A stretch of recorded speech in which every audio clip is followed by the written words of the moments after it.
A local nurse is back on the job tonight after undergoing a kidney transplant. But in tonight's Making a Difference report, how this was actually her second transplant and how she shares more than just a kidney with her donor.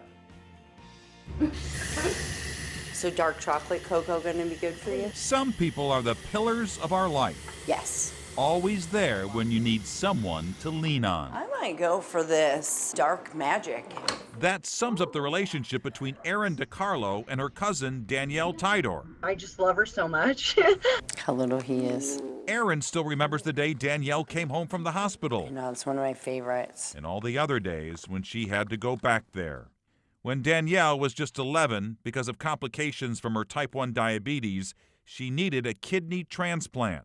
Being quote unquote different from everyone else, I didn't like that spotlight of the sick kid. But as it turned out, the transplant changed her life and her direction. I knew when I was 11, asking those nurses everything, I'm like, how do they know what to do? How did they learn all this? And I knew at that point, this is what I want to do.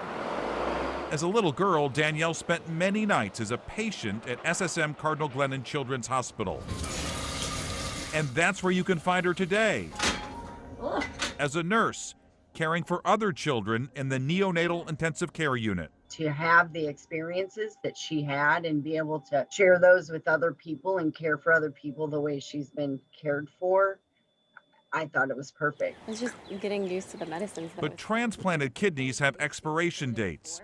And recently, when Danielle, now 30, began to feel sluggish and tired, They check it every time I'm there, too. doctors told her time with that kidney was just about up. What's amazing to me just... And that's when Erin stepped up. I've watched her struggle with her health her whole life.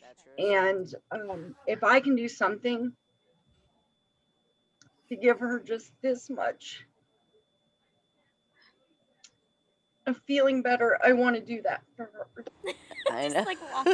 After months of testing, Erin told Danielle the good news: she was a match. It was a pretty great feeling, of overwhelming. She told me, I keep having dreams that you're going to call me up and tell me you changed your mind. And I said, that's never going to happen. So you can stop having that dream. Doctors say the surgery was a success. Yeah, he says no. No, he does that. And 2 months later, on April 10th, Danielle returned to work. April 10th was also Erin's 52nd birthday. I don't want to say simple, but it was, pretty simple. They took great care of me. That is me. It's so dark. Danielle says gratitude has always been her attitude, and even more so now, This is you. since her cousin gave her a second chance. I feel like every time I get this chance, I just don't want to take anything for granted, and I want to live a good life and do as much as I can with it. So you've been feeling good since the surgery? Yeah. Yeah. You got me the good kidney. That's right. Danielle Tydor and Erin DeCarlo. The x-rays show they shared a kidney, but history shows they've always shared their heart. It's one of the most gratifying things that I've done in my life outside of giving birth to my daughter. Danielle was actually a transplant nurse for a while and worked with some of the doctors and nurses who saved her life.